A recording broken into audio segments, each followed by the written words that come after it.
Howdy y'all, my name is Evan Pope. Today I'm going to be going over my favorite vinyls and albums from my own personal music tastes, and I get to gush how I love all these albums. I'm so excited to actually just kind of shotgun blast you with all this information.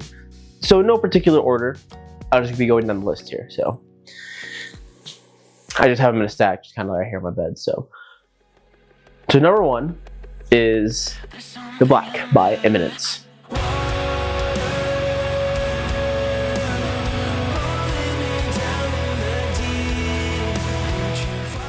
I saw a preview on Instagram of this album, of their live performance.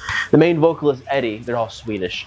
He was playing the violin and screaming at the same time. And I'm like, dude, that is awesome. So back in January, I went ahead and downloaded the album on Spotify so I could listen to it on the road trip because, you know, I was gonna have like no service or whatever. And this is probably the best piece of art I've ever listened to. Next up, we have the classic, the father of metal, Paranoid by Black Sabbath.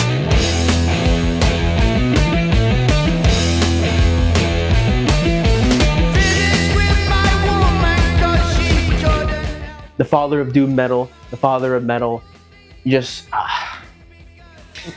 it's just good, you know. I don't know what else to say. I really don't know what to say to this album. It looks awesome. I got this at a record store with my girlfriend before I left the Marine Corps.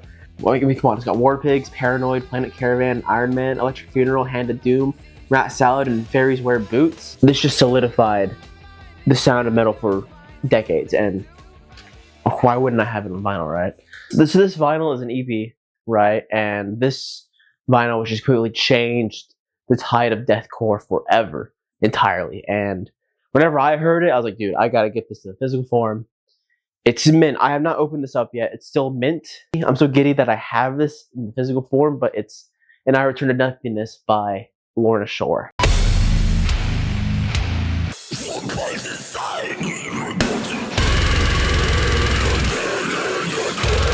Well, this is like for my class, for my school, for school. So you might be thinking, who is Lorna Shore?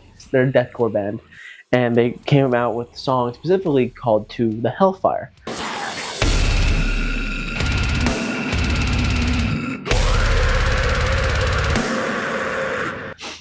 You know, it's a song where he kind of goes this like extreme breakdown. That's like, it just like pounds you in the face over and over and over again. And she just has this crazy snarl and goes like, I'm gonna attempt it here, okay? I got a little spit in there, sorry. He does that basically. I love how I have the biggest change in tide for deathcore in physical form. I think this is so cool. Next up, I have Posthuman Next Gen by Bring Me the Horizon.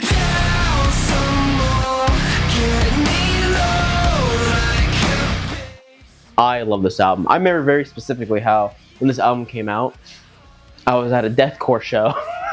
I was at a deathcore show called Chaos and Cards with my girlfriend, and I remember we just got back to the hotel room because we were just dead tired, and we're laying on the bed, and I pull up Instagram and I see Bring Me the Horizon. It just dropped Next Gen, a Posthuman Next Gen, and I was like, babe, get up, like get up. We gotta listen to this right now. And so they listened to all of the album, and I think this is Bring Me's best work at the moment. You know, I love old Bring Me.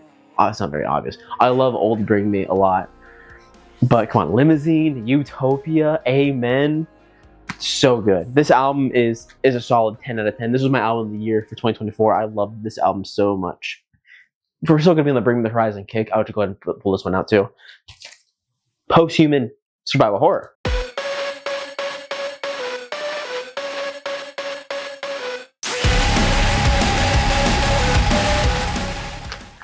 So I love this album. This is only 9 songs. They tried to claim it as an EP at first, but for this one, actually, this came out whenever I just joined the Marine Corps. this just solidified their sound. There's no bad song on this at all. There's not a single bad song on this album. Obviously, Kingslayer. Kingslayer is their biggest song on this album. And I got to see that live at Sick New World in 2024. Oh my gosh.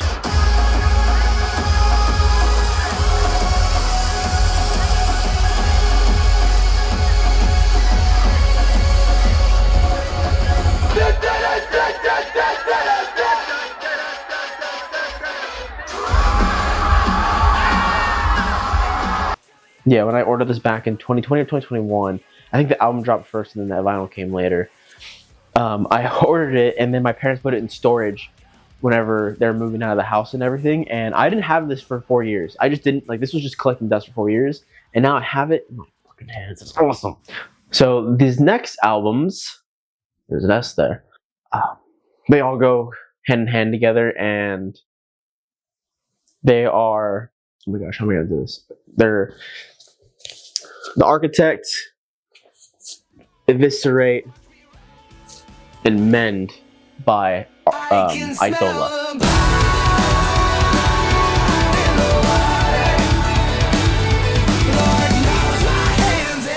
Eidola is Andrew Wells' band from Dance Gavin Dance. That's his band. And so it's very swancore-esque, but he pulls a lot of like mythology, philosophy, and biblical history into these albums, and that's why I really like them. I remember specifically for The Architect, which is this one, I saw that John Mess, the vocalist, the harsh vocalist from Dance Gavin Dance, was on Mutual Fear on this album. So I was like, you know what, I'll give it a listen. You know, I like the music, and that sold me. And it's probably the best piece of media that you have never listened to, in my opinion. I showed my girlfriend this, and she was like, "Yo, bro, I'm hooked. I'm absolutely hooked." So that's whenever Eviscerate came out. There's so much growth in this album, and I love it so much. The interlude from the Atman Introduction to Suffering into A Bridge of Iron and Blood is probably the best interlude transition I've ever heard. It's so raw, it's so gritty, and it's like, it makes you just want to get up and like go to war, basically. Then I heard that they were doing a double album, Eviscerate and Mend. So then this one came out about 7 months after Eviscerate came out. And it's supposed to be like its counterpart. So Eviscerate's very heavy, dark, brutal, very like anger. Anger and angst is Eviscerate, and then Mend is the opposite. So love, peace, and serenity. And like, it's so cool. Fun fact: Brahmin, Garden of Eden, he uses the melody from the oldest piece of tablature recorded. I might be wrong on that. He like, this album is just so spectacular, right? It came out this year, back in January. I'm just so like baffled that I live in the presence of this kind of music. So since we're on the subject of swancore here, I'll go ahead and get into the next album, and that's Bloodletter by Wolf Bear. You just wanna waste a little time, separate your heart and free your mind.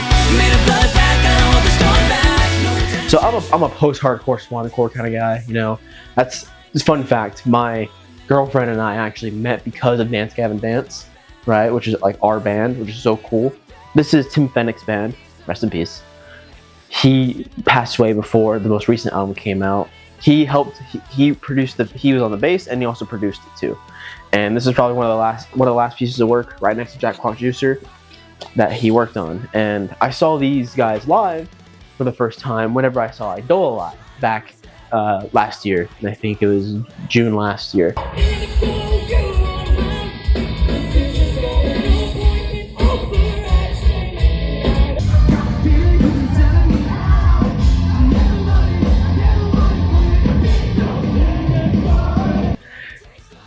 And I remember I saw these guys. I'm like, dude, these guys these guys are rip. This is like one of the bands you just don't know about that is just so good. If you like post-hardcore, these guys are amazing.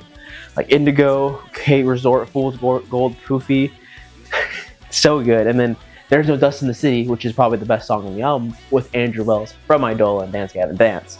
I know I'm kind of spitting out nonsense right here. That's just kind of what I do. But go check this out. This album is amazing. and I had to get it on vinyl. Like going back to my girlfriend. My girlfriend was listening to There's No Dust in the City. My girlfriend was listening to There's No Dust in the City like 4 times a day because she liked it that much. So this next album, in vinyl, it's a complete different tone shift from the ones I've just been showing. It's doom metal. And no, it's not doom metal. It's doom metal. It's not so like Black Sabbath is doom metal. They're the fathers of doom metal and the sound of metal, right? And you have the Doom game, the franchise, where everyone thinks that's called doom metal. The metal scene has dubbed it argent metal as a subgenre instead of because there's already a doom metal, right?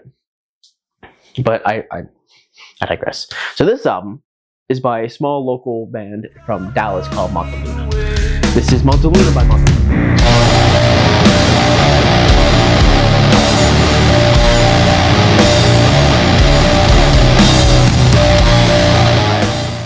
This was actually my first ever vinyl.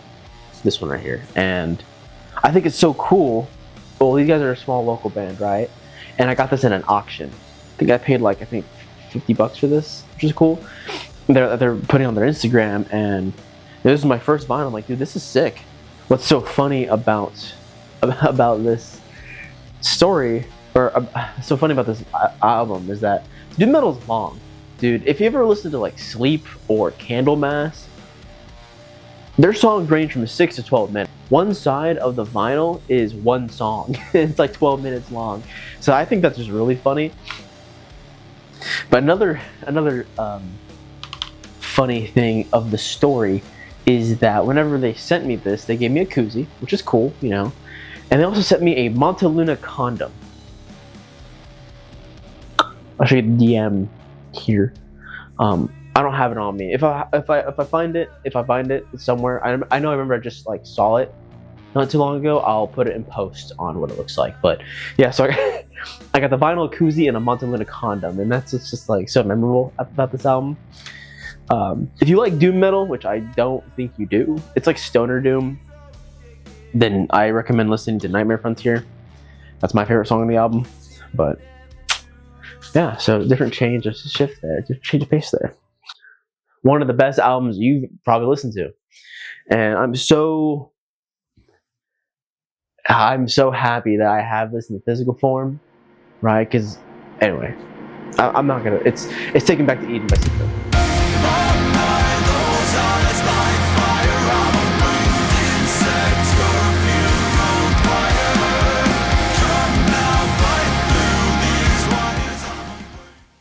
Yes, I have two. I have two of them. And this was for the 1 year anniversary pressing that they did. They did a gold and a Black Galaxy version, and I was like, you know what? I gotta get fucking both. I can't risk not having this in vinyl form, so I just got both. This is like the biggest and easiest way to get into the metal scene, right? It has The Summoning. You've heard The Summoning. The Summoning has like 80 million views on Spotify or something like that. And it was all over TikTok, dude. You've totally heard their music before. And I'm so excited for their new album coming out this year, even in Arcadia. Of course I pre-ordered that album, dude. I had to get the vinyl for that one. My favorites are The Summoning, obviously it's like everyone's favorite. Vor, the song. Ascensionism is my personal favorite on this album. Taking Back to Eden is so good, and then My Girlfriend and I's is Euclid. Euclid is our favorite songs. But so this next one is my favorite album of all time. My favorite album of all time for my favorite band of all time, which you already know that, Bring Me the Horizon. This vinyl is still mint. I haven't taken it out of the package. They're not ever gonna press them anymore. I bought it off of eBay for like $80 because it's my favorite album of all time.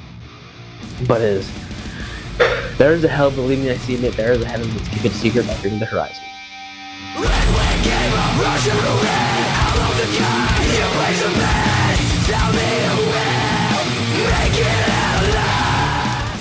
This album is perfect.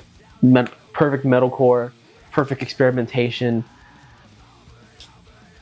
I have no complaints It has everything from brutal, heavy breakdowns to slow, sludging riffs to pieces that make you want to cry. Sempiternal, which is the biggest metalcore album in history, came out right after this. So this is the predecessor. And yes, I love Sempiternal, but this album is just so good. It's my forearm tattoo. It's this tattoo right here.